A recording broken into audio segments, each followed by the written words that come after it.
Um, we're about to get into this. So songs and sounds. So I titled this Facebook Live, this teaching, songs and sounds, because I am a lover. Um, First of all, give me some background. I'm a lover of all things worship, lover of all things music. Um, the start of my journey of hearing the voice of God, um, the big, like, how I learned to hear, how I learned to sense Him, how I learned to discern atmospheres, how I learned to know what He was saying in a specific moment, know what was in the room at a specific moment, was through the avenue of music. Those of you that don't know, I used to, well, I still, but I don't play as much, but I used to play drums. My music career consisted of drums, consisted of keyboard, piano. I played a little bit of bass sometimes, but my primary instrument was the drums. And so, playing drums in church growing up, I started playing when I was 5 years old, and I was very peculiar on the drums. I didn't have all of the special skills that everyone else had until I was older, when I started going to school and stuff like that. But when I started playing, I realized that I was able to control the temperature of a service by how much effort or how much energy I put into my playing. And what I thought was me just putting an energy into a thing, um, was actually God allowing me to see and allowing me to experiment with my prophetic spirit and being able to invoke a certain amount of His glory, a certain amount of His presence into a room by virtue of how I played. I began to master it to such a point where if I came into church and, being young and being ignorant, if I came into church and I was annoyed at something, if someone got on my nerves, if I was upset, I would purposely play in such a way that there would be no manifestation. And I was able to control that subconsciously. I didn't really understand what I was doing, but I would play and not really put much effort into it, not really focus, not really tap into what God was saying, not tap into what I heard the Spirit playing over me. And I would just simply just knock some drums and just play it. And because I was so annoyed that I was just like, what, forget y'all. Y'all can just have a boring service. I don't care. And so that was like my mentality at certain points of my life. But me not really knowing what was going on, I was just playing the way I wanted to play. But there was an aspect to my mantle that I was tapping into that I didn't understand, and that was one of a minstrel. So we're going to deal with tonight a number of different things, a number of different um, a number of different topics that I think is going to contribute to how you interpret worship. I'm going to definitively give you explanations that will divide the line between psalmists and singers, psalmists and songwriters, and minstrels and musicians. I think one of the biggest errors that we have faced in Christendom is that, and especially in the area of worship, is that we have attributed the titles of psalmist and minstrel to people that do not have that ability. It is not it's not just a title. It's not just something that you fit, but it's actually an ability. It is an ability. So it's kind of impossible for me to teach on psalmists and minstrels without teaching about prophets. And you're going to realize that once I kind of get into the meat of what we have to say tonight. But it's literally impossible to teach about psalmists and minstrels without talking about the prophets. There is actually a there's an apparatus that I'm going to show you that really deals with how these functions run. Prophets have functions and extensions of their mantles. that are necessary for the forward movement of the ministry, but these two are the main ones as it pertains to music. There are others that deal with other arts forms, but this one is really in the form of music. And so you're gonna, I think for all worshipers that are on, you're gonna find a new appreciation for for the prophetic as it pertains to worship, and for the arts as it pertains to worship. All right, so yeah, like let's do this. I'm so sorry, guys. This is just a really crazy day. All right, so let's get into this. We're going to let's start with what we have here. No, this is not what I wanted. Sorry, guys. Oh, this is actually what I wanted. It's just being weird. Here we go. Okay. Yes. Yeah, I don't know why it's doing that, but we'll deal with this later. All right, so here we go. Songs and sounds, psalmists and minstrels. That's my name right there for those of you that didn't know. It's lit. All right, so let's get into this. Let me go back to where I can see your comments and stuff. I'm trying to be a good host. All right. And if you haven't done so already, share this video. If you're on Facebook, share the video with your friends. If you're on YouTube, copy the link, share it with your friends. Let's get as much people in here as possible. This is a very stirring topic, and I do feel, as I said last week, the spirit of prophecy on this. So don't be surprised if I just start. Yeah. But yeah, songs and sounds, psalmists and minstrels. Let's get into this. All right.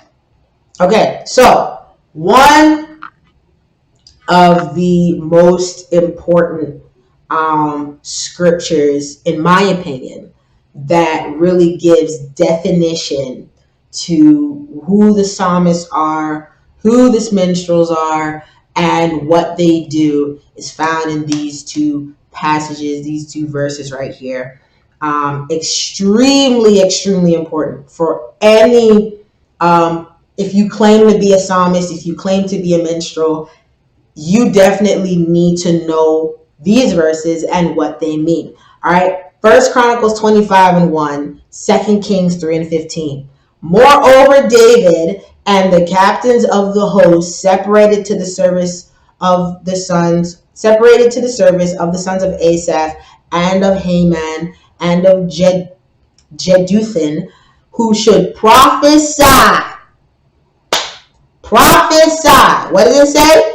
Prophesy with harps, with psalteries, and with cymbals, and the number of the workmen according to their service was. And it continues on in that chapter. You can go read it. But what I want to bring out to you is that, moreover, David and the captains of the host separated to the service of the sons Asaph, Haman, Jeduthun, who should prophesy with harps and psalteries. Now, this is where a lot of people get messed up. How does prophecy get released?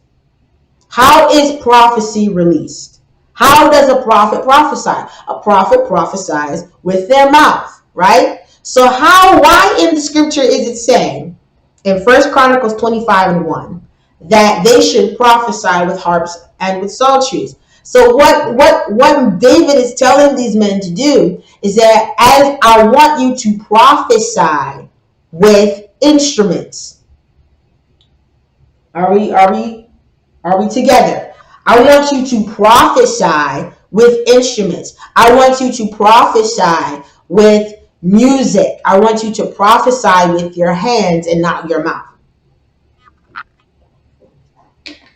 Now, this is extremely important, because when I read this really gave a lot of definition to who I was at a young age, and how I was operating.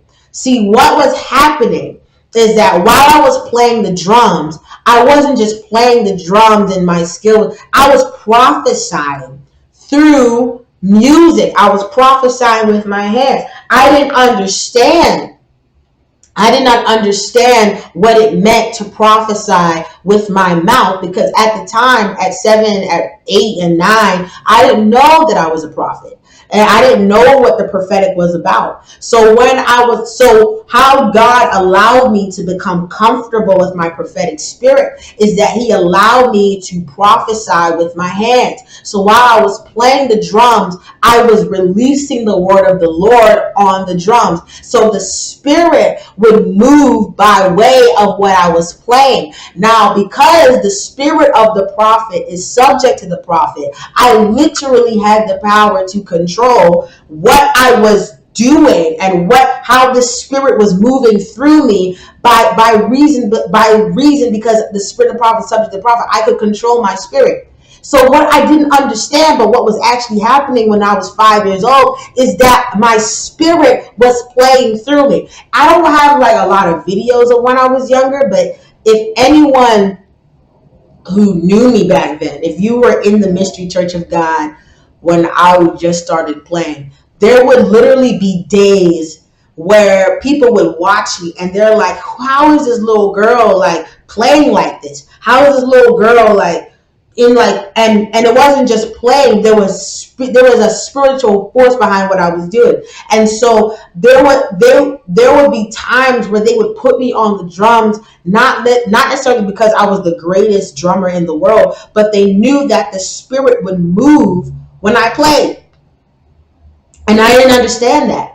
I did not have any comprehension of what that was until I started studying the prophets. So this is why I said it's impossible to talk about minstrels and psalmists without talking about the prophets. And we're going to get more into that in a little bit. But there's four people. There's four people being identified in 1 Chronicles chapter 25 and 1. And this is what I want you to do. I really want you to dissect this text because it's extremely important. There's David. David is a prophet. Okay, David is a prophet. He's a king, he's a psalmist, and he's a prophet. Okay, so here's the thing. Part of David's prophetic mantle was that of a psalmist. Okay, part of David's prophetic mantle was that of a psalmist. That's why in the book of Psalms, David, in his songs, he actually prophesied a lot of the things that Jesus would go through in the Psalms. Jesus's birth, death, resurrection, all of that was prophesied in the Psalms by David. David was a prophet, but he also was a psalmist. Okay? These are like, pay attention. Pay attention. David was a prophet, and he was also a psalmist. This connection between David is where we really find the psalmist, minstrel, prophet connection. They are extensions of the prophet, right? They're extensions of the prophet. So it's in that sense, what you have to understand is that in order to function as a minstrel or function as a psalmist, you have to be prophetic. You have to be prophetic. Listen. Just because you sing and people get blessed does not make you a psalmist. It does not, just because you play and people get blessed does not make you a minstrel. When these functions are functions of the prophet. Do you have to be a prophet to be a minstrel or a psalmist? Do you have to be a prophet? No, you do not. You can function as these things without being a prophet, but you cannot function as these things without being prophetic. And we're gonna get into this. All right. So here's what I'm going to do. Let me do something that's going to help you. Yes, let's do this. All right. Let's get rid of this real quick. Okay. Awesome. So you guys know I love my diagrams and whatnot. So I'm going to do this real quick. All right. You guys know I love my diagrams. So For those of you that are just coming in, this is a teaching about songs and sounds, minstrel, psalmist. We're going to bring definition to these things. Okay, so what I just explained to you in First Chronicles chapter 25:1. All right, David was there, Asaph, Haman, and we're just gonna call him Jay because his name just keeps on slipping my brain. All right, so what do we have? We have David, who is the prophet. Okay, we're gonna do blue. I didn't know it was blue.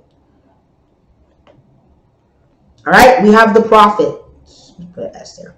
All right, we have the prophets. Now, in Jewish tradition, what the prophets and the priests were literally, they worked together.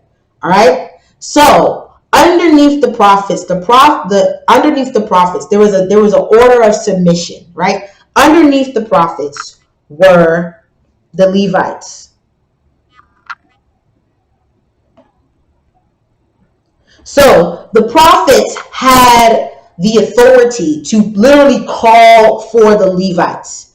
The priests had the authority to call for the Levites, and they would be able to minister unto the Lord in music and dance and song or whatever. The Levites were not just singers. The Levites were musicians. The Levites were dancers. The Levites were painters.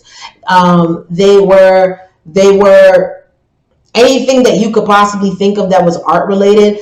That was what the Levites were. Now, one of the things that we also have to understand is that part of Samuel's school of the prophets, it wasn't just about prophets, but it also trained the music, the musical gifts. It trained dancers. There was training for songwriters. There was training for all types of artistic expression in worship. All right, because all of these things were prophetic. They understood that in order for any of these things to be done effectively, that there had to be an understanding of how to hear God, how to hear heaven, how to hear what God was saying, how to hear what God was singing, how to see how God was moving, so that they would be able to minister back onto him what he wanted in that moment. All right, so there were prophets and then there were Levites. All right, now this is just kind of like the order of command type thing. All right, now underneath the Levites, and for today we're not going to go through all like who were what, I already kind of listed it out for you, but we're just focusing on the psalmists and the minstrel. All right, now remember, we said that both of these are connected to the prophet. I'm gonna put like an arrow or something. All right, both of these are connected to the prophet. So what this is saying is that on a spiritual level, the prophets and the minstrel and the psalmist are an extension of the prophet, right? There is an extension. There is an exchange going on here. They're an extension of the prophet. But in the structural sense, the prophets were working with the priests. Prophets and the priests worked together very well. They were in the temple. They consulted one another. Most of the time, the priests would consult the prophets. The prophets would give the word of the Lord to the priests, things of that nature. And the Levites were also in the temple, because remember, the Levites did not have land. And when Israel was being divided up again among the 12 tribes, Levi did not get a share, because Levi, the inheritance of the tribe of Levi was the Lord. So they actually lived in the temple. They served in the temple. They ate of the temple. That's why all the priests were supposed to be coming from the tribe of Levi, right? All the priests are supposed to be coming from the tribe of Levi. That didn't happen all the time because we know that Samuel was not a Levite, but he was a priest. But all of these, what we have there in understanding the rank of how things went, you have to understand that within the temple there was a sense of hierarchy, and so the entire temple was made was compiled of Levites, and of these Levites there were priests, and there were worshipers, there were temple what you would consider like environmental services, that people that clean the temple, people that that served in the temple, people that prepared food, people that prepared sacrifices, people that carried the ark. Everybody had a different job. All right. But within the musical section, there were Levites that were responsible for worship. They were responsible for playing music. They were responsible for the dancing. They were responsible for the singing. They were responsible for the songwriting. All right. Now, obviously, it was not limited to the Levites alone because David was a psalmist, and he was not a Levite. But there was this understanding. There was this understanding that all things worship related came from the tribe of Levi. All right. And so, like when people talk about, oh, I'm a Levite, I'm a worshiper, I'm a Levite, I'm a musician, so I'm a Levite. Being a Levite is not just about being a musician or being musically inclined. Being a Levite is about serving in the temple. Once you are a temple servant, you are aligning yourself with what the Levites did. First of all, none of us are Levites because none of us are Jewish. Um, you're not Hebrew. Most of you aren't. If you are, then whatever. But most of you watching me are not Hebrew. So you're not. There's no way that you can actually be a Levite.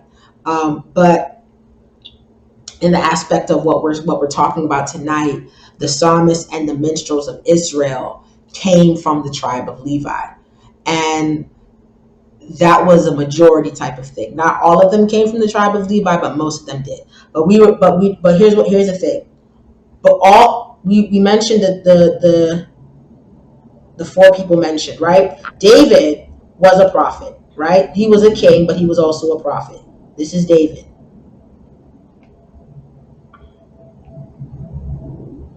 right? That's David. David's the prophet. Now, Asaph. If you read the book of Psalms, you know about Asaph. Asaph was a psalmist as well. All right. We're going to write down Asaph. He's a psalmist. All right. Haman was a psalmist as well. You guys have to kind of go research these guys and research what they did. I believe Haman wrote one psalm that is recorded in the book of Psalms, but he also was a psalmist. So we're going to put down Haman.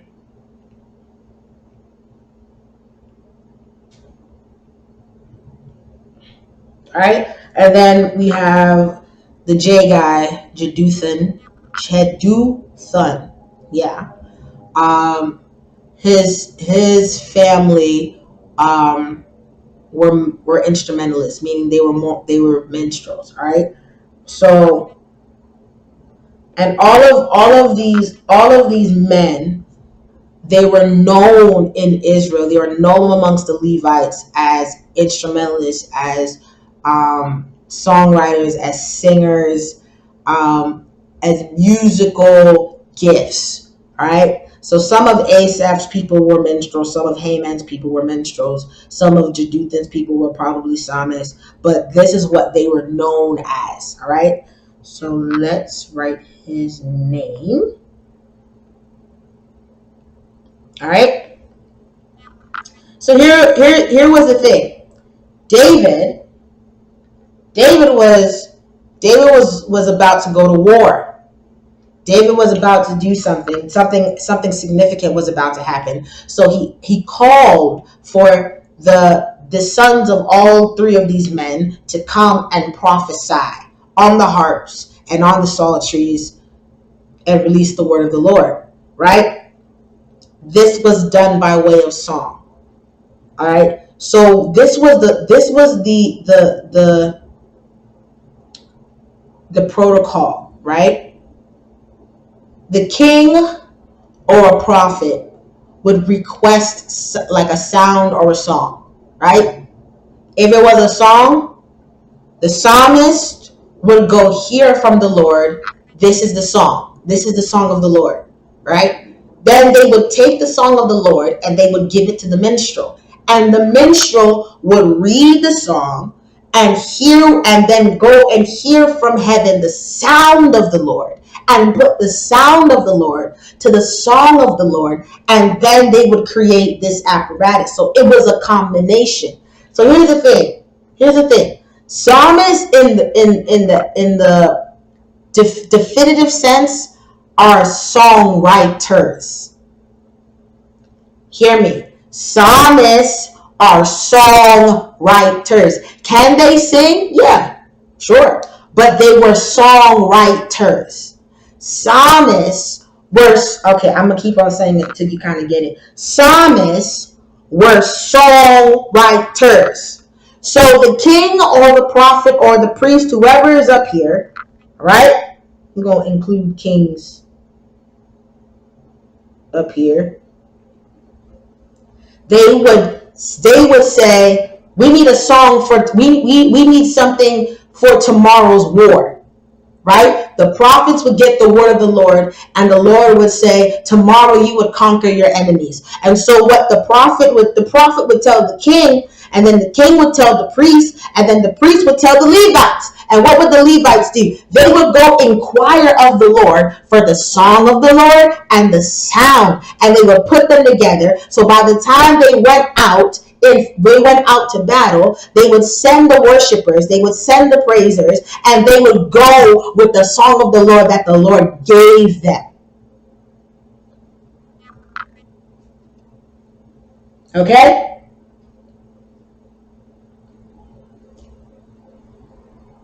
All right? So let me, okay, because I'm done with this. I'll get back to this later. Let me, because I realize you guys can't see me. I apologize for my slow computer. All right, let me get back. All right. Okay, so I really want you guys to let me know. All right, are you getting this? Is this making sense to you? Are we together? Are we on one accord? Okay. Now, this is why it is so important for us to know the difference. We always talk about prophetic worship and prophetic this and prophetic that. Worship in the Bible was always prophetic. And this is the problem with the church, because y'all made the prophetic spooky. Y'all made it weird. Y'all made it like all types of crazy. And so when you think prophetic, you think money and knowing somebody's name and knowing somebody's address, when the prophetic in its elementary sense is interaction with the Spirit. It is interaction with the Holy Spirit. Okay? All these men and women were doing is that they were having interaction with the Spirit of God, and were using that interaction to literally give homage to God. Worship in the Bible was always prophetic. We talk about, I love this type of prophetic worship. What you're saying is that, I like this type of biblical worship, because worship in the Bible was always prophetic. Okay? Worship, the way that worship was done, the way that music was created was always prophetic. Now, how it was, in what sense and what context, always different. Always different.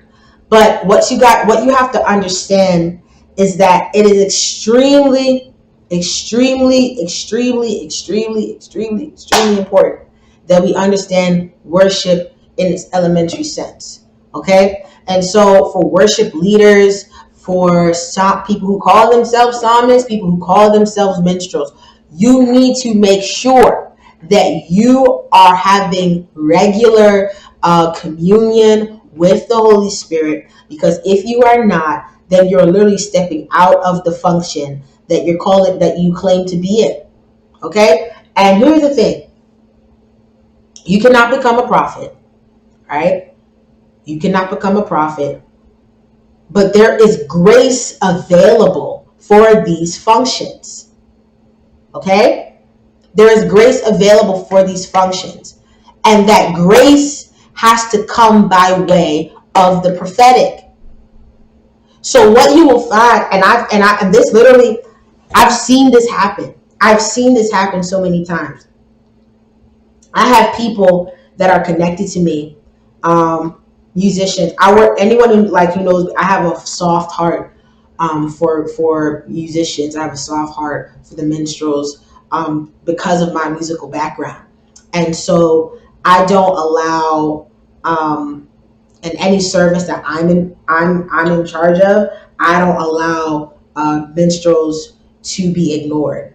I don't allow those that labor with their hands to be ignored, because I understand their importance. I understand the importance of sound, and so I've noticed that we have in our context is that we have allowed um, we've allowed so many people to just say, "Oh, I'm gonna come play," and we don't inspect them, we don't survey the sound, we don't listen. And so, what I do personally as a prophet, because I know that this is what's on my life, I literally, by way of impartation, I allow them to I would say partake of the grace that is upon my life and the spirit that is on the inside of me, so that they can access that function. They can access that function. So a lot of people, what you will find is that when like a prophet comes in contact with a musician, that because of, by way of impartation, by way of deliverance, by way of prayer, um, a prophet can actually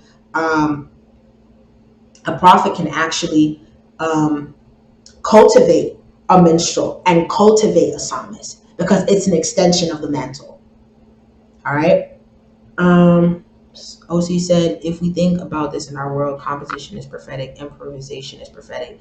It's the same both in and outside of God. It's still a prophetic function. Yeah, like most of the arts, most of the expressive arts, songwriting, singing, dancing, painting, um,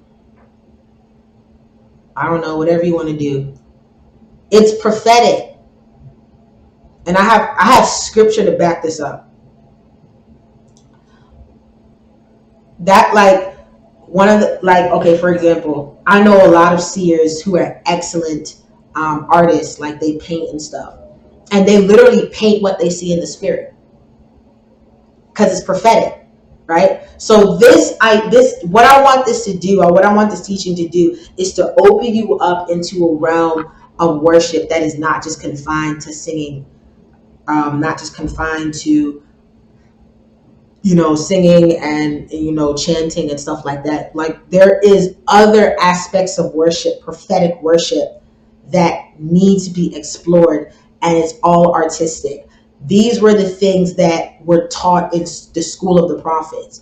The school of the prophets was not just saying the word of the Lord, but playing the word of the Lord, dancing the word of the Lord, acting out the word of the Lord, writing the word of the Lord, anything. The first educational institution in the Bible was the school of the prophets. Liberal arts education came from a prophet. Okay? But y'all don't like that gospel. So let me some of the greatest artists in history Some of the greatest poets in history, some of the greatest producers, music producers in history were prophets. Nanta. They were prophets, okay? So let me not, hurt you anymore. Let's get back to our PowerPoint. All right, so 2 Kings 3:15, but now bring me a minstrel. And it came to pass when the minstrel played that the hand of the Lord came upon him. So if you read 2 Kings chapter 3, you know when Elisha, they were saying, Elisha, we need the word of the Lord. And Elisha was not having it with them. Like, I don't really want to prophesy to y'all. Elisha was like a super prophet. Like, well, there are no such thing. But to me, he was a super prophet because this man was just crazy. Like, double the miracles, double the everything that Elijah, like this man was on it. Right. So he said, I'm a prophesy, just because it's you, Jehoshaphat, I'm a prophesy. And that instance, he said, bring me a minstrel. Bring me a minstrel. And it came to pass when the minstrel played that the hand of the Lord came upon him. Now, this is why I want you guys to understand the importance of prophets as it pertains to these two functions. They are literally, like the minstrel is literally an extension of the prophet. Literally, the prophet sent for the minstrel, and the minstrel came and played, and the hand of the Lord came upon Elisha, and then Elisha began to prophesy. This is why in services, in church, prophets are so particular of sound. It don't like it's we're so particular of sound. If for those of you that were at NPS, you know that half the time I was always looking at our minstrels. I was looking at them and I was like, yo, what are you playing? Change this sound. Give me more cymbal. Hit that bass. Put me in C minor. Put me in A minor or something like that. Because there was a sound that I was looking for that I like. Literally, like the way I can describe it is that when I hear, especially minor chords, I love minor chords. When I start to hear those progressions, I wish Isaac was here. Can someone get Isaac? Someone call Isaac and tell him to get on the comments. Like, someone go get Isaac. OC, find Isaac, please. It's like there's like electricity goes up my spine, and it's like now a new realm is open. Sound is so important to prophets. All right. And so when I as a prophet, when I'm able to induct you or activate you into that realm, what happens is that now you're not just playing what you feel like playing. You're playing what heaven is ringing out over us. Okay, and we were like, what do you mean, like what heaven's reading out over us? I'm gonna teach you that in a minute, because what a lot of people don't know is that God is a singer and He is a dancer. But I'm not ready for that gospel either. Like, but yeah. But now bring me a minstrel. Don't bring like if I could, and for those who don't know who Isaac is our assistant music director for NPS. He's our assistant musical director, and he was the lead keyboardist at the National Prophetic Summit that happened in Portmore in August, and I love him to death. But one of the things that happened to Isaac, and I'm talking about him because I love him. One of the things that happened to Isaac at NPS is that Isaac was like activated into this realm, of the prophetic realm of being a minstrel, and like from the first night on, it's like how he played and how precise he was. It just increased every single night. It was so crazy. Like he would be in the river and out the river at first, and then by the time he got to Saturday, this man was just completely in it. Like he was just all the way, just like in the river, right? This is so important, right? This is what, like, if I could bring Isaac with me to every preaching engagement, I would. Like I literally would just pick him up and take him with me all over the world, because now he's not just I consider him my minstrel, but he's not like because he understands my flow. He knows my flow. He knows what to play when I'm moving in deliverance, when I'm moving in prophecy, when I'm moving in word of knowledge, things of that nature. Because there was an impartation. There was an impartation. It wasn't just let's just have rehearsal, but it was impartation, and the impartation didn't just happen on stage. It happened in rehearsals. Okay, and so this is why it is so important for prophets to be a part of worship ministries, because what prophets have the ability to do is to tap into that certain realm and be able to relay to those that may not be as sensitive what the Lord is requiring, what he wants to hear. Because what we try to do sometimes is that we put together these arrangements, we put together these set lists, and we're like, okay, this sounds good to me, but we don't ask if it's what the Lord wants. We bring our sacrifices of worship, we bring our sacrifices of praise, and we don't ask if this is what the Lord wants to hear. And so what happens a lot of times is that the worship is rejected, and that can happen. The worship is rejected because, frankly, that's not what God wanted to hear, or that's not the song of the season. That's why when a lot of you sing, so like you can sing a song in worship, that was really popular, it was really powerful like 5 years ago, but if you sing it now, everyone's just looking at you like, what? And it's not just because it's not just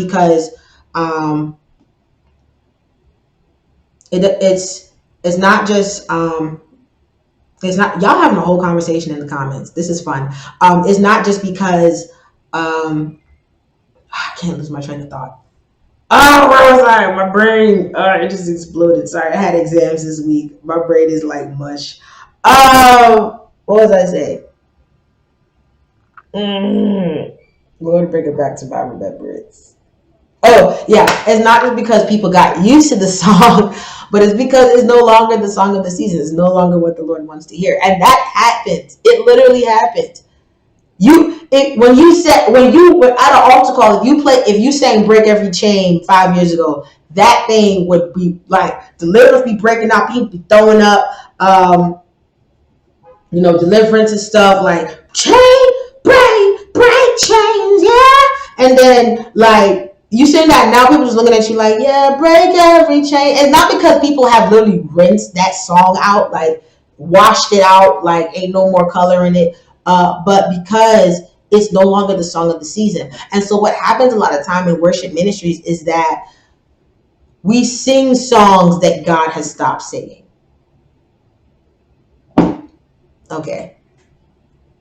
I really want to see what they've been talking about, because I see like a whole entire dissertation. OC asked me a question. Okay, Ryan says singers are the keepers of the words of Christ, dancers are the keepers of the goings of God, instrumentalists are keepers of the sounds of God, arts are keepers of the sight of God. They all open at the mention of his nature and have a creative foundation to them that open a world of revelation. Ryan, you want to teach this, because you just explained everything so well. I'm gonna steal that. Just letting you know, I'm gonna steal it. Would singers be the keepers of the words of Christ as well as the sounds of God? It's hard for me to separate sound from the singer.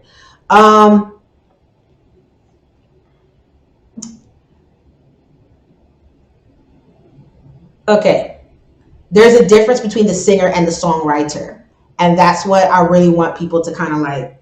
There's a difference between the lyricist, the songwriter, and the singer. All right, and so they're like, as far as sound, I can see where you're going with that with the singers. There can be an aspect of sound that can be kept by the singers as well as the instrumentalists. But as far as the music is concerned, that sound belongs to the instrumentalist. All right. Um, but yeah, it is together, but usually the singer, as far as sound is concerned, is moving in sync. And this should, because the singer should be on key. So the singers are moving in sync with the instrumentalist. So I guess that's what you guys were talking about. Yeah, the singers would move in sync with the minstrels. But what, in a biblical sense, um, um, in a biblical sense, the the singers were the last people to like get the music, as far as like when how the song was being created. Because what would happen is that the psalmist would write, then the instrumentalists, the minstrels, would put this music to the song, put music to the lyrics, and then that song would be given to the singers. So that's why, like, and a lot of times the psalmists were also the singers, so they were able to work with the minstrels. But it was a partnership. It was a partnership.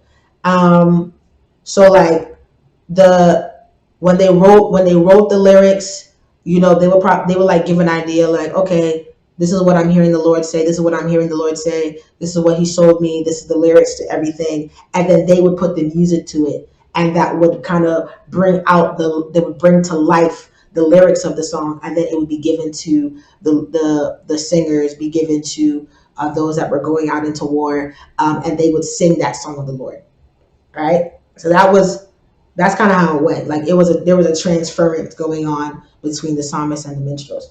All right. Hopefully this is making sense. Let me move on, because there's actually a lot more that we have to cover. All right. So when I talked about God singing over people, and God, when God is singing over people, he's dancing over people. It happens in Zephaniah 3:17. Sing, O daughter of Zion, shout, O Israel, be glad and rejoice with all the heart. O daughter of Jerusalem, the Lord hath taken away thy judgments. He has cast out thy enemy. Listen to context of scripture when reading these things. It's so important to realize what kind of song it is, because what we're about to get into is the type of songs that were released in the Bible. Context is so important. And has cast out thy enemy, the King of Israel, even the Lord, is in the midst of thee. Thou shalt not see evil anymore. Someone receive this, because this is powerful. In that day it shall be said to Jerusalem, fear thou not, and to Zion, let not thy hands be slack. The Lord thy God is in the midst of thee, is mighty. He will save. He will rejoice over thee with joy. He will rest in his love. He will joy over thee with singing. Now, listen.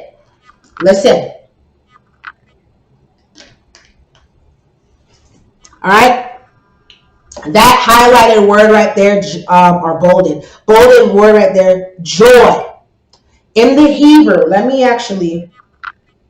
pull up my notes for that. So I don't misquote it, because I want you to be able to go and research it for yourself. Everything that I teach you, I want you to research for yourself.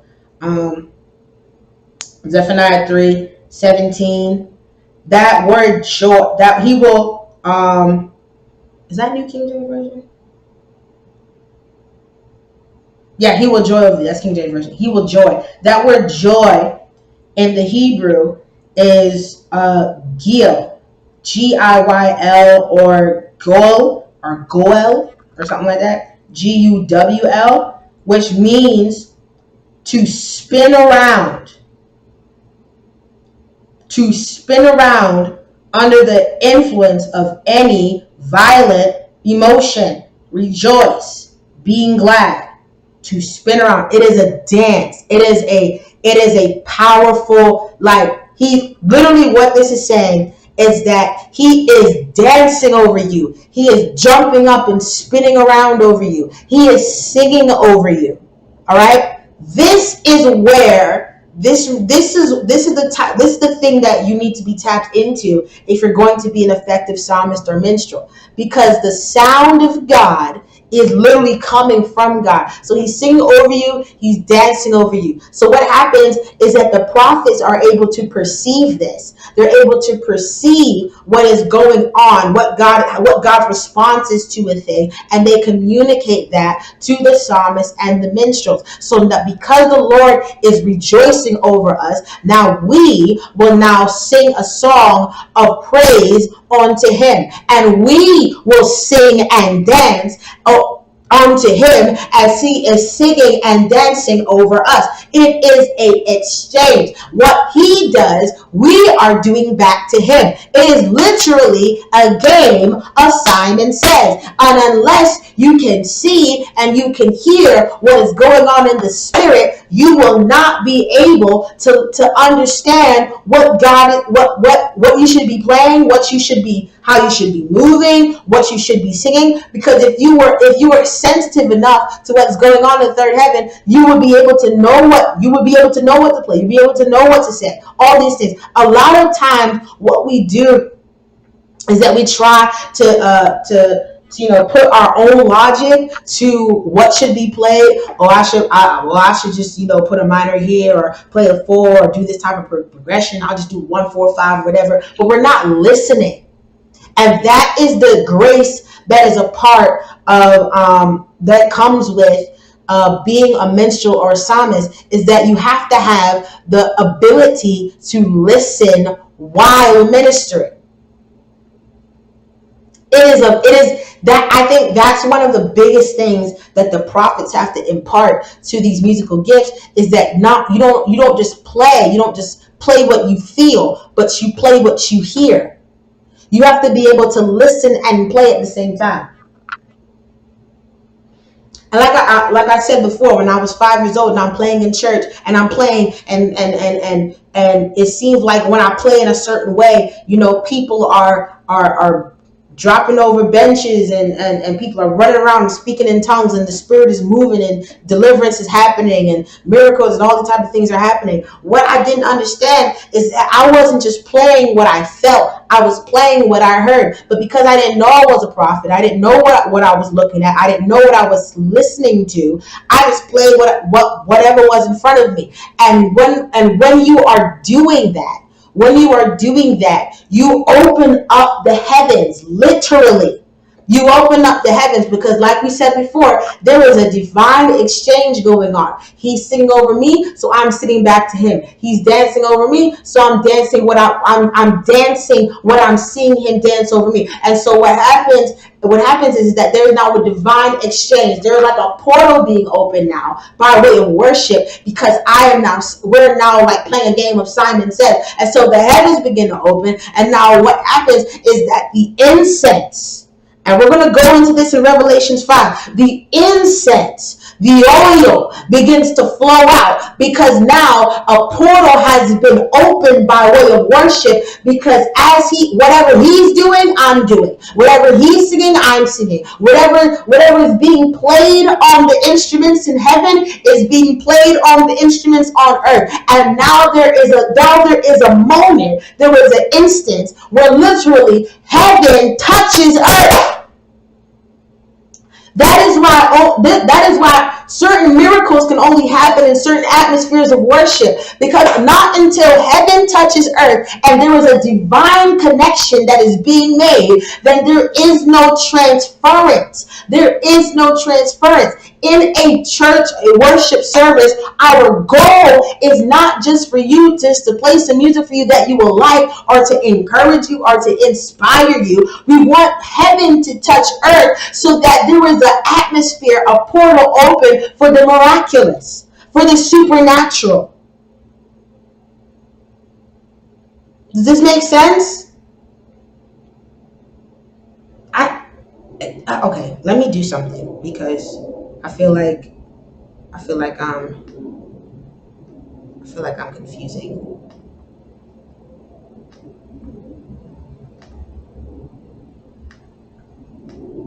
Okay, let me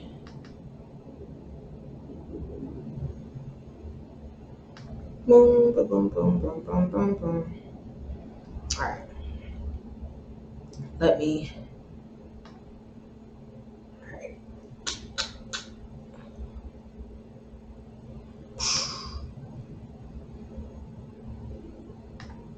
All right. Let's do this. Let's get back over here. All right. So let me explain that. Let me explain that to you. See if I can. Here we go. I just need a blank space.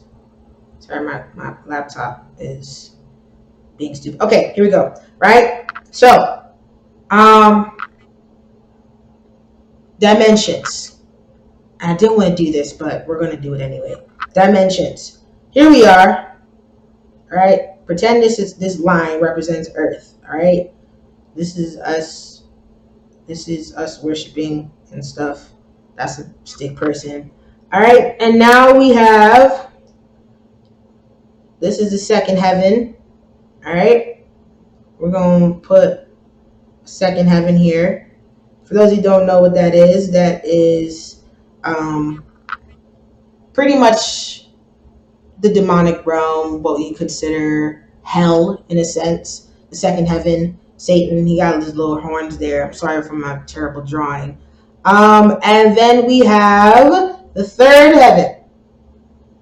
All right, so here we go. Put Jesus with the halo. Please don't judge me. All right, so what happens? God is up here. He's singing and dancing over you and I. You know, worship is going forth and, you know, incense and whatnot. And then because the prophets can see, I see what is going on up here. And so what I'm doing is that he is now singing over me and I'm singing onto him. So there is a connection. There is a portal that is being made that breaks through the second heaven. All right. A lot of you are like, what are you talking about second heaven?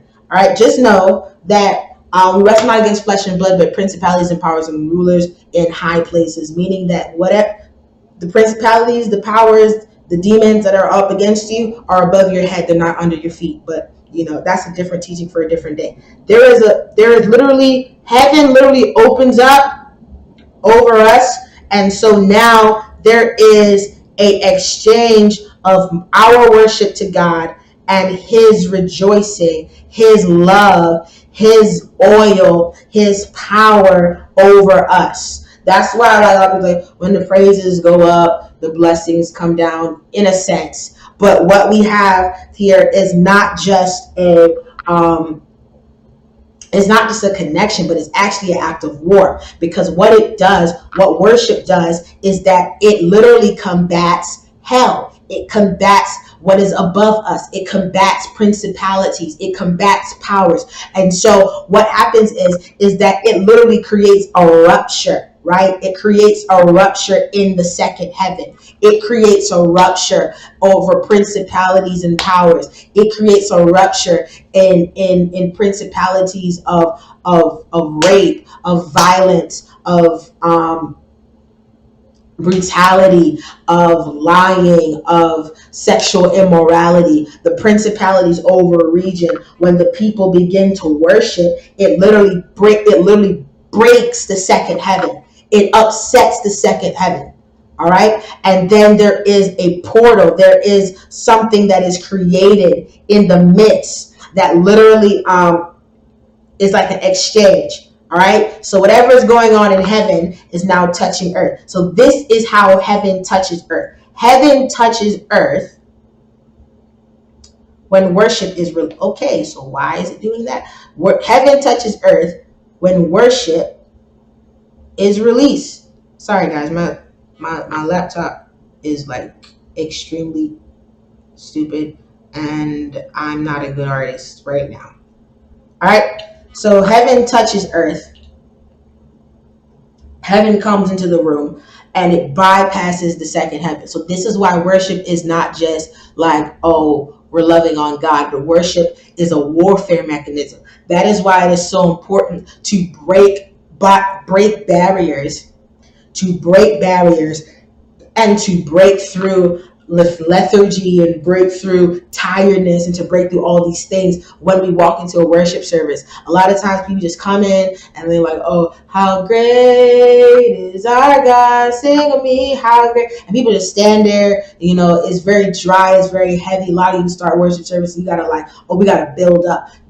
No. What a good strategy for worship, for setting up any service, should not just be, oh, what we should put this here and put this there, but it should be strategy for war. Because what you're contending with in a worship service is that second heaven. You're contending with this middle ground right here that is trying to keep whatever is coming up from earth on earth and keep whatever is coming from heaven in heaven.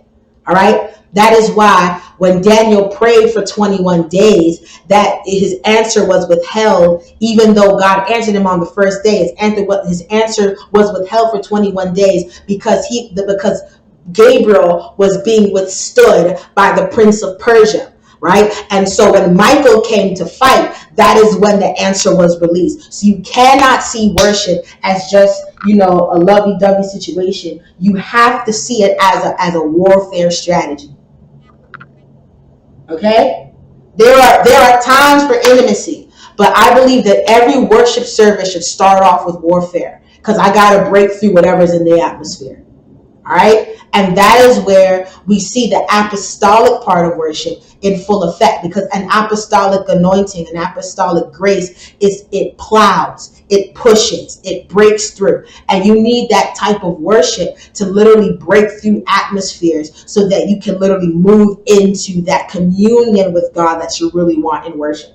All right. So that's very, very, very, very important.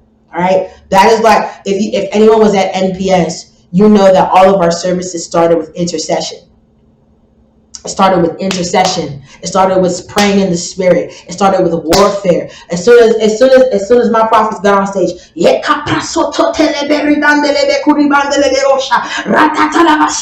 because they're trying to break through the barrier, break through the wall, so that when the psalmists and the minstrels come, when the tribe of Judah, when the Levites come, there is no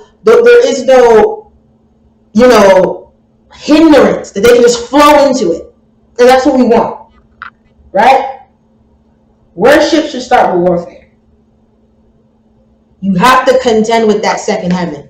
You got to break through it. You got to put the devil in his place. You got to do all of that. There should be a significant amount of intercession, I believe, that happens even before you call your singers. Because even though they're moving in intercession as well while they're in worship, you definitely want to make sure that your stronger intercessors and your stronger spiritual warriors are able to go forth and really pave that way, open up that way, and really push people forward. A lot of people say, well, do worship teams set the tone for the service? They shouldn't have to, but a lot of times they do, because they're the ones that we put the responsibility on of breaking through that second heaven. And so a lot of times we say, oh, the worship team didn't set the tone for the service. It's not that they didn't set the tone. It's not that they didn't hear. It's not that they didn't move. But what happened is that you placed on them the responsibility of warring for the entire church. And a lot of times when they get up there, they're not warring. They're just trying to worship. Do you understand what I'm saying? All right? Whole lot of things happening, but you got to be aware of it. All right? I should be done by now, but I started late, so I'm gonna give y'all what I can give you. All right, let me turn this off. Cool. All right, put my comments back up. Is this making sense?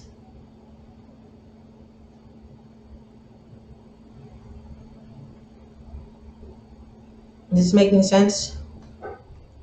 Yeah, like, guys, it is so important. Like, everything, you have to be intentional in everything that you do.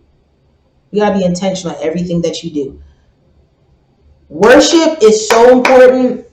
Like, you got to be so intentional.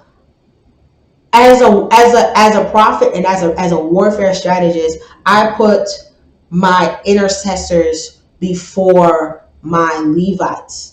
I put my intercessors before my Levites, my musical Levites, because I want my intercessors to break through that wall. I want them to break through that second heaven so that heaven can begin to interact with earth even before my musical Levites come on. All right, so that's very important. That's why a lot of you guys, oh, that's shade, Sham. Don't do that. That's shade. That's shade. Woo, woo.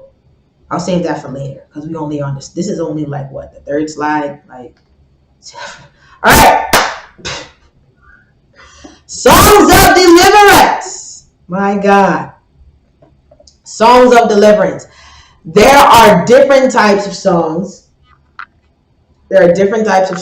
And one of them, my favorite, because like I said, I'm a war strategist. So I love songs of deliverance. Okay? Songs of deliverance. So, a great example of songs of deliverance come in the book of Exodus chapter 15. There are two songs that we find in Exodus 15, the song of Moses and the song of Miriam. Moses and Miriam are both prophets. Moses' song is 18 verses long, and I didn't want to put all of it on this slide, but you can go read it. Exodus 15, 1 to 18. But I did put Miriam's song here. All right. So Exodus 15, 20 and 21. Then Miriam the prophetess, the sister of Aaron, took the timbrel in her hand, instrument, and all the women went out after her with timbrel and with dances. For those of you that think that dancing in the house of God is demonic, dancing is a form of deliverance. Y'all don't, like, when this, and this is what I want every dance ministry to understand. It is not just about dancing to music. It is a form of deliverance. Dancing can literally bring a people out of bondage. But y'all not ready for that conversation. All right. And Miriam answered them, sing to the Lord, for he has triumphed glorious. I am an earphone user, please. I'm so sorry. For he has triumphed gloriously. The horse and its rider he has thrown into the sea. All right. The horse and its rider he has thrown into the sea. So what songs of deliverance do? They sing of the delivering power of God. Now I really want to, now I feel like showing you Exodus 15, because I want to show you what Moses said as well. Let me pull that up for you real quick. Okay. I will sing to the Lord, for he has triumphed gloriously. The horse and his rider he has thrown into the sea. Right? The Lord is my strength and my song. He has become my salvation. He is my God, and I will praise him, my Father's God, and I will exalt him. The Lord is a man of war. The Lord is his name. Pharaoh's chariots and his armies he has cast into the sea. His chosen captains are also are drowned in the Red Sea. The depths have covered them. They sank to the bottom like a stone. The songs of deliverance sing of what God has done, how he has delivered a people, how he has vanquished his enemies, how he has taken his people out of bondage. It sings of his love. It sings of his power. Look what Moses says. Your right hand, O Lord, has become glorious in power. Your right hand, O Lord, has dashed the enemy in pieces, and in the greatness of your excellence, you have overthrown those who rose against you. You sent forth your wrath. It consumed them like stubble, and with the blast of your nostrils, the waters were gathered. This is so powerful. The waters were gathered together. Literally, at the blast of your, and the waters gathered together, and the waters were gathered together. The flood stood upright like a heap. The depths congealed in the heart of the sea. The enemy said, I will pursue, I will overtake, I will divide the spoil. My desires shall be satisfied on them. I will draw myself. I'm not going to read all this, but this is just stirring me as I'm speaking it to you. But like, this is so important. This is so important, right? Moses is singing of God's ability to set the captives free. And it is the song, it is their response to literally crossing over. It is their response to coming out of bondage and into freedom. All right. So Moses is now, as a prophet, taps into a psalmist grace that is a part of his mantle, and he releases the song of the Lord. Now, I didn't say that they had instruments. He just sang the song. And Moses and the children of Israel sang this song to the Lord and spoke, saying, they sang it to him. But listen, there wasn't any music put on the song. Okay, why did it just do that? Bring it back, Jesus. Bring it back. Okay, there wasn't any music put onto that song until Miriam took the song, because Miriam pretty much said the same thing that Moses said in the first part of his song. But at this point, there was a dance put on it, and there was music put on it with the timbrels that she had, that the women had. They put timbrels on it, and they began to play music on it. All right, this is so important.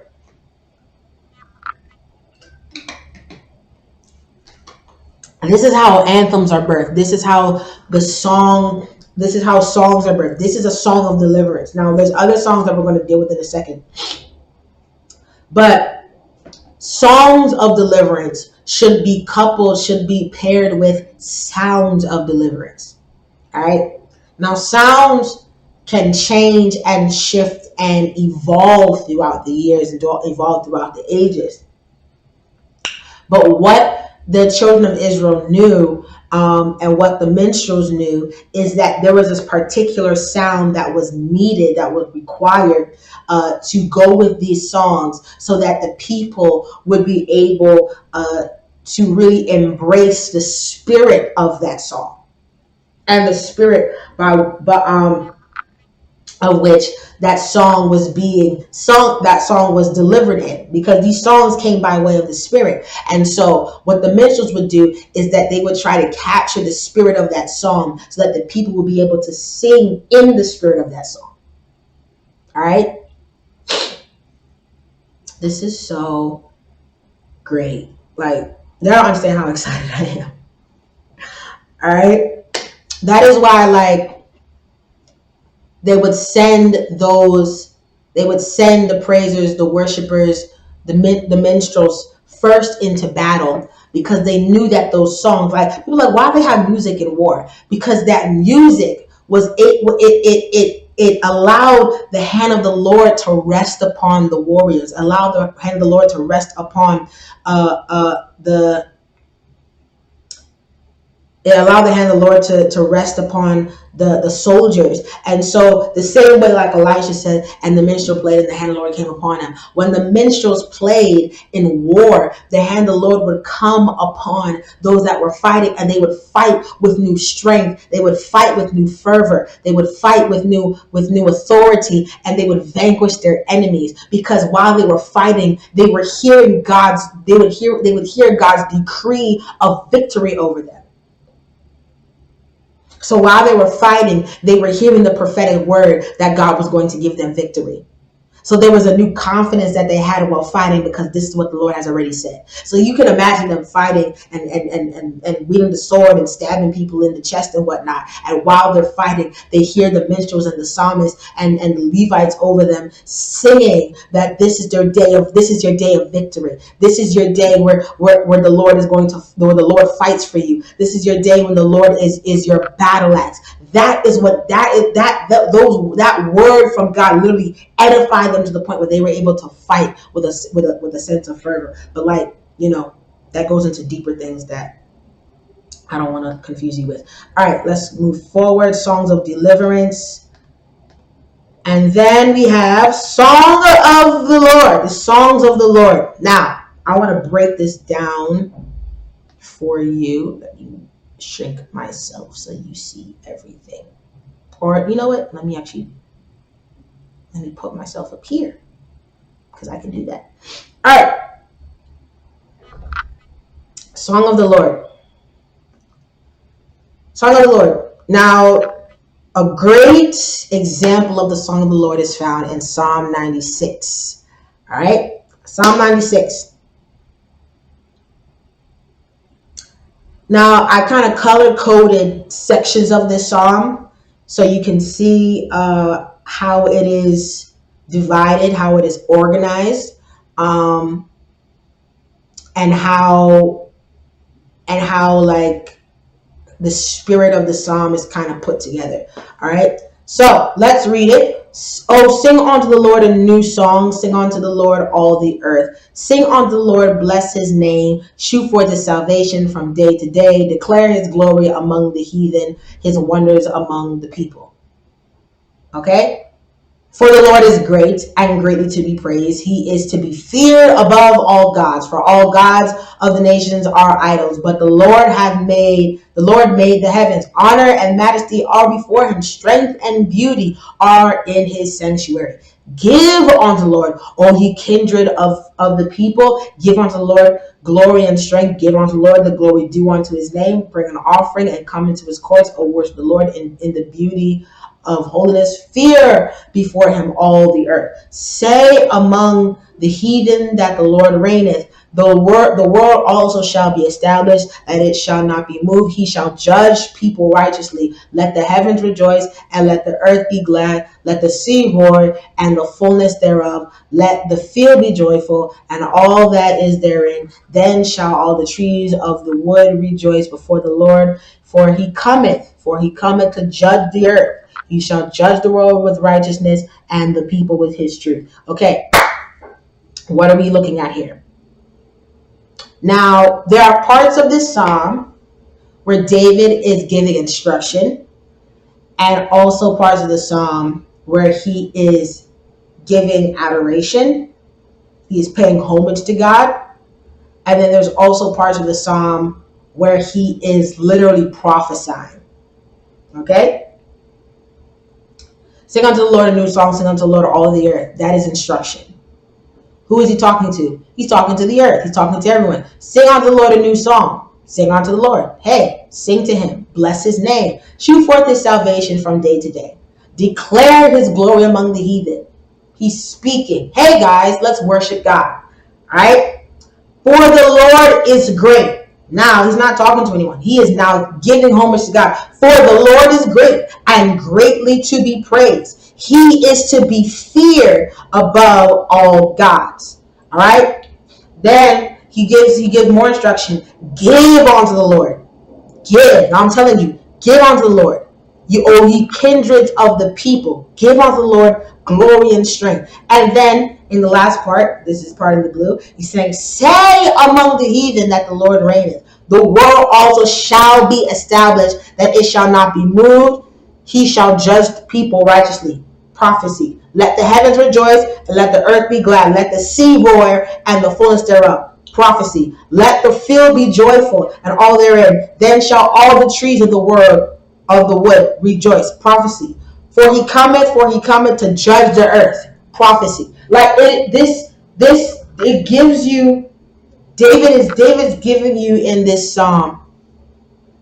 This is a song of the Lord, but you see the structure of it. You see the structure of how the song of the Lord can come about. All right. Now, you see this throughout the Bible, and a lot of our modern worship songs. We see this type of structure, or a portion of this structure. For example, like, for the Lord is great and greatly to be praised, for he is feared above all gods. That this part of the psalm is literally just giving glory to God. We are describing, we are saying to the people, like, this is who our God is. This is who our God is. Sing unto the Lord. This sing unto him a song, for the Lord is great. Now this is like this is iffy, because it's so hard to explain the song of the Lord, because everyone thinks that everything is a song of the Lord. Now, oh, sing unto the Lord a new song, sing unto the Lord is not the song of the Lord. The song of the Lord is the green, for the Lord is great and greatly to be praised, for he is to be feared above all gods. The song of the Lord is literally songs about that describe and give homage to the Lord. Then, after he gets through that part, then he gets back into instruction, where he begins to declare, where he begins to instruct people in song. Yeah, so there's a call to, yeah, John, that's a great way to describe it. A call to order, adoration, exhortation, instruction, prophecy. So that's usually how our songs are set up. I'm trying to think of one.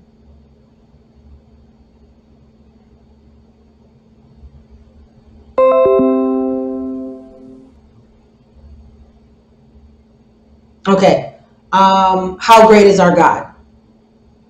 How great is our God? Sing with me. How great is our God? All will see how great is our God. Name above all names. That is, to me, based upon biblical structure, that is what you would describe a song and a song of the Lord. Okay? It is a song of the Lord, and it is a song. What you're saying, we say, how great is our God, exhortation. Oh, see how great is our God. And then we say, sing with me, how great. That sing with me is instruction. So what these psalms should do, it shouldn't just be straight prophecy or straight instruction or straight exhortation. It should bring people into an experience. It should bring people into a place. Now, all of this is now encompassed in our worship. All right. So I'm calling you into worship, and I'm instructing you in worship, and I am leading you in worship. That's why a lot of times you find in a lot of worship sets, what a lot of worship leaders will do is that they will put more of the instructional songs um, in um, in the beginning of a worship set, and then in the more intimate songs in the end of a worship set, because you want to get people into that place first before you push them into intimate levels, because it actually does have to ascend in a sense. There is an ascension, there is a gradual movement that you have to be aware of. That is why song choice is so important. I'm calling you in, I'm instructing you, I'm exhorting, and then I move into prophecy. There is literally a process. There is a progression. That's the word I'm looking for. A progression that's going on here. There is instruction. There is there is a call, there is instruction, there is exhortation, and then we end with prophecy. Prophecy, now I begin to tell you what the Lord will do. I begin to tell you, I begin to prophesy to the atmosphere. I begin to speak to the sea. I speak to the earth. I speak to the winds. I speak to, and then that's when prophecy begins to form. And then at that point, that's when we see heavens begin to respond. All right, so there is, like I said, all of this is warfare strategy at the same time. A lot of people do this, like this aspect of song choice. They do this without even knowing the strategy to it, but it's because usually we develop that sense of song choice because of trial and error. But the Bible pretty much tells us how to do it. All right. But I'll get back to this because I want to show you something else. Song of the Bride. All right, Song of the Bride, very, very important. So we did Song of Deliverance, Song of the Lord, Song of the Bride, and I'm gonna bring you into other stuff too. Song of the Bride. So that's Songs of Solomon, chapter 4, is a great example of a Song of the Bride, and I'm gonna pull that up for you today. It won't scar you. A lot of people don't read Song of Solomon because he gets kind of graphic. Can't really. We are the bride of him, and it is expressed in our worship. And so you'll find there to be a release of the Song of the Bride. So, Song of Solomon. Solomon writes a song that is a praise to his bride. Behold, you are fair, my love. Behold, you are fair. You have dove's eyes, and behind your veil, your hair is like a flock of goats going down Mount Gilead. Your teeth are like a flock of shorn sheep, and it's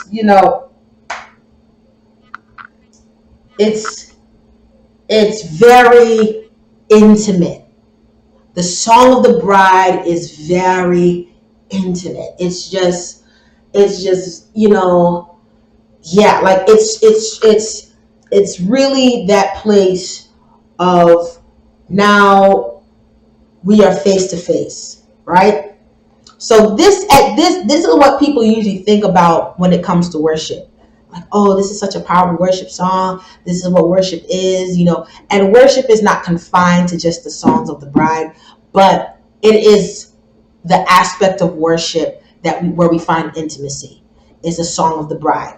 Now, these songs are not about war. It's not about overcoming your enemies. It's not about being blessed. It's not about, enlarging your territory. It's not about, God moving in your direction. It is literally just about beholding him and saying and singing what you see.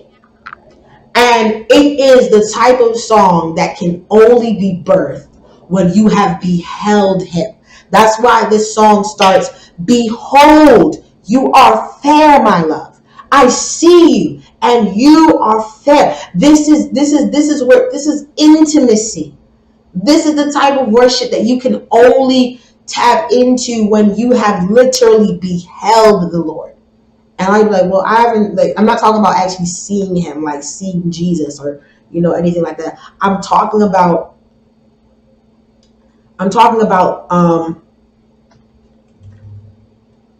beholding his love, beholding his beauty, beholding his heart, beholding his intentions, singing. We want to see you high and lifted up. We see him, and because we have seen him, we are able to sing this song. It is a song of the bride. It is a song of intimacy. All right? Are you guys on? Saying what you see. What happened? This is what Solomon's doing. He's literally describing his bride. You are fair, my love. You are fair. You have dove's eyes behind your veil. Your hair like a flock of goats. We describe what we see, and we glorify him in his. It's a face-to-face encounter, right? And so, a great example of the Song of the Bride. I believe that the Song of the Bride for this season is Most Beautiful by Chandler Moore, All Nations Worship Assembly, Atlanta. I don't care what you think, but that's what I believe. Like, this week of November, as of today, November 20th, 2009, this season that we're in, the Song of the Bride, I believe that's the Song of the Bride for this season. Because they're literally describing it. It is a face-to-face song. Okay? He said, dearest Father, closest friend, so beautiful, most beautiful, nothing left, our love sings to you. Oh, like that comes out because you are beholding the beauty of God. And then if you saw the Maverick City music version, then you go into more, and then Chandler's like, I'm so in love with you. You're beautiful, so beautiful. How like and y'all know that Chandler is a psalmist to the bone. Like so beautiful. It's I'm seeing you. You're beautiful. You're beautiful. I fix my eyes on you. You're beautiful. And with just one look, everything changes. I'm captivated. I'll never be the same with just one look.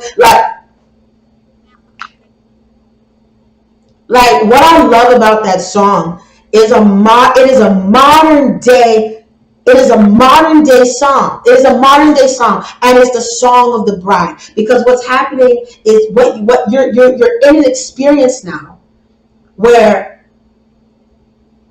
I'm so in love with you. You're beautiful. You're beautiful. I see you and you're beautiful. And I worship you because you're beautiful. You're beautiful. I sing this to you because you're beautiful. And then in return, with just one look, he's now looking back at me and everything changes. I'm captivated. I'll never be the same with just one look. And that is what, and I believe that's like one of the deficits in our worship ministries today is that we lack songs of the bride.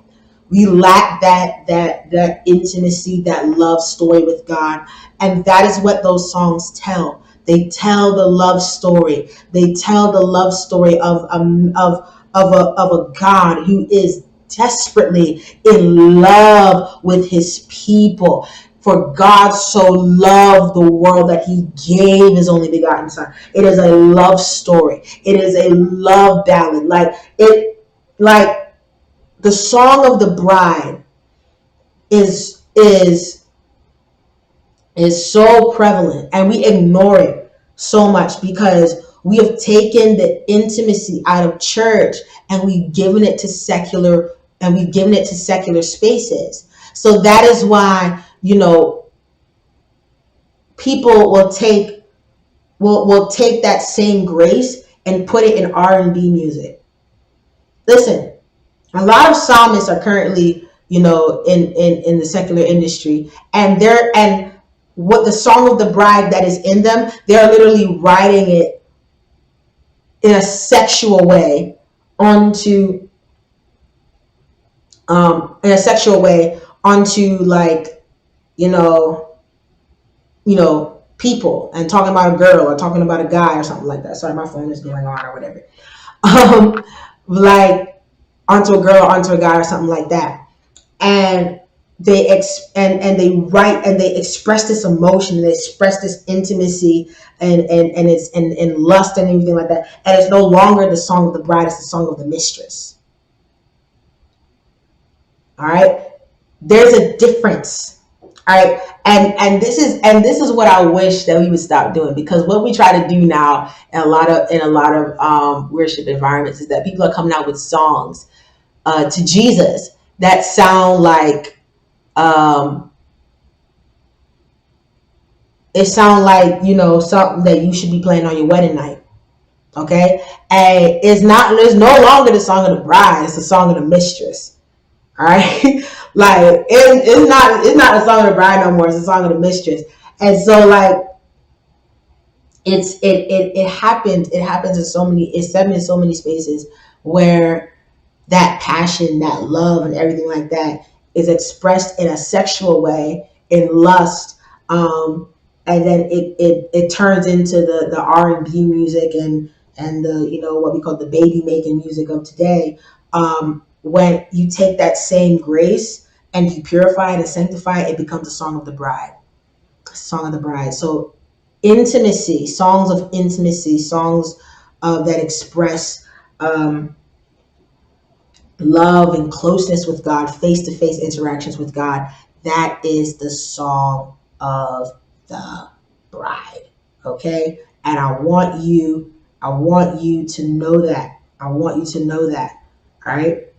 Know the type of songs that you are listening to. And there's more, but I'm going to songs. Um, are not even praise, because they're not even about God. They're about us. In every single, like, okay, if you go to the song of the Lord or the songs of deliverance, you don't really see the word I in those. You don't really see the word I. And a lot of the songs that we sing in worship services are not even really songs of anything. They're really just prayers, or their requests, or their testimonies. A lot of these are testimonies. Um,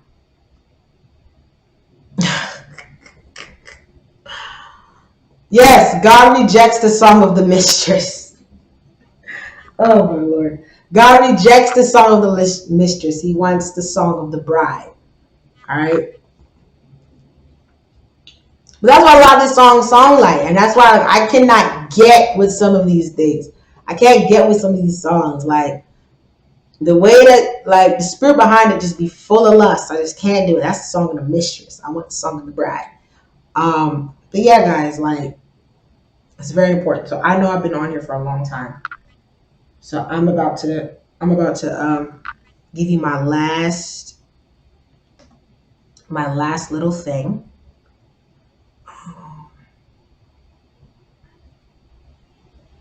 My last little thing, and then I'm going to open up for questions, and I will most likely, hopefully, let you go. Let me add this. Let me give you. I need. I don't know why this thing is acting so crazy. Y'all pray for my laptop.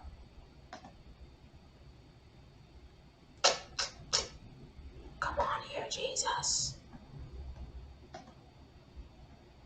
All right, here we go. Revelation 5.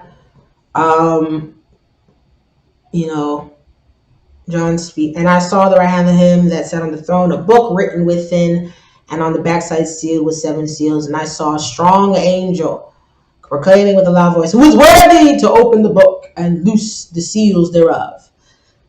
That no man in heaven nor in earth, neither under the earth, was able to open the book, neither to look thereon. And I wept much, because no man was found worthy to open and to read the book, neither to look thereon. And the elder said to me, "Weep not, behold, the Lion of the tribe of Judah, the root of David, hath prevailed to open the book and loose the 7 seals thereof." Now, I'm not going to give you a whole exhortation, exegesis of Revelation 5. It's very deep. Revelation is a prophetic book, and you need prophetic lenses to understand it. But let me go down to verse 11.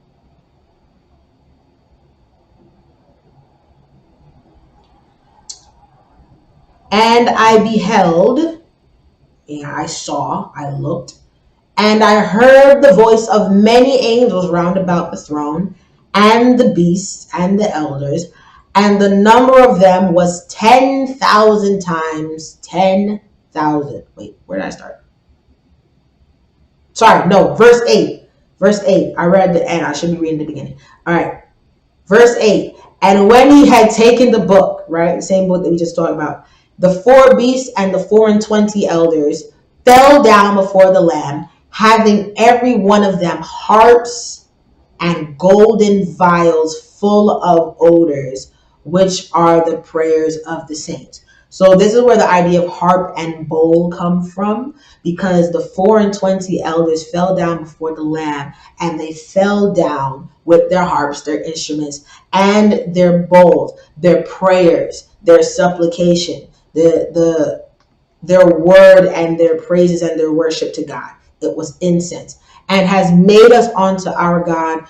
And they sung a new song, saying, "Thou art worthy to take the book and to open the seals thereof, for thou wast slain and hast redeemed us to God by the blood out of every kindred and tongue and people and nation, and has made us unto our God kings and priests, and we shall reign on the earth." That was the song. So for those of you that are going to be an NPS recharge, this will be the structure of our recharge experience. It shall be harp and bowl. There shall be prayer, the bowl, prayer, prophecy, word, worship. There shall be the bowl, and then there shall be harp. There shall be music. There shall be psalmists and minstrels. So this is what was happening. So now, 420 elders fell down before the Lamb. All of that stuff is happening. And they sing a new song. They sing a new song. Now it wasn't just the 420 elders, it was the four beasts as well. So now this is what you would consider the song of the angels. All right? The song of the angels. Now, I know that the 420 elders, there are heavenly somethings. Like the song of the angels. This is the pattern that we see with a lot of the angels when they sing. We know that the angels sing, they do worship. In Isaiah chapter 6, the Bible says that when Isaiah saw the Lord high and lifted up, and the seraphim with the six wings covering their face, covering their feet, covering, and with two they flew, and they were singing, holy, holy, holy is the Lord God Almighty, the earth is filled with his glory. So the thing that happened, this is what happens with the angels, is that they see a new side of God. They see a new perspective of him, because if you read more, if you study angels, you know that they're able, they a lot, especially the seraphim, they have eyes all over their body. They're able to perceive 360 degrees. So they see a new side of God. They see a new perspective of him, and they sing a new song to him. Every time they see a new side of God, they sing a new song. Okay? New songs, songs of the Lord, songs of deliverance, songs of the bride come when there is a new perspective that is revealed to you by him.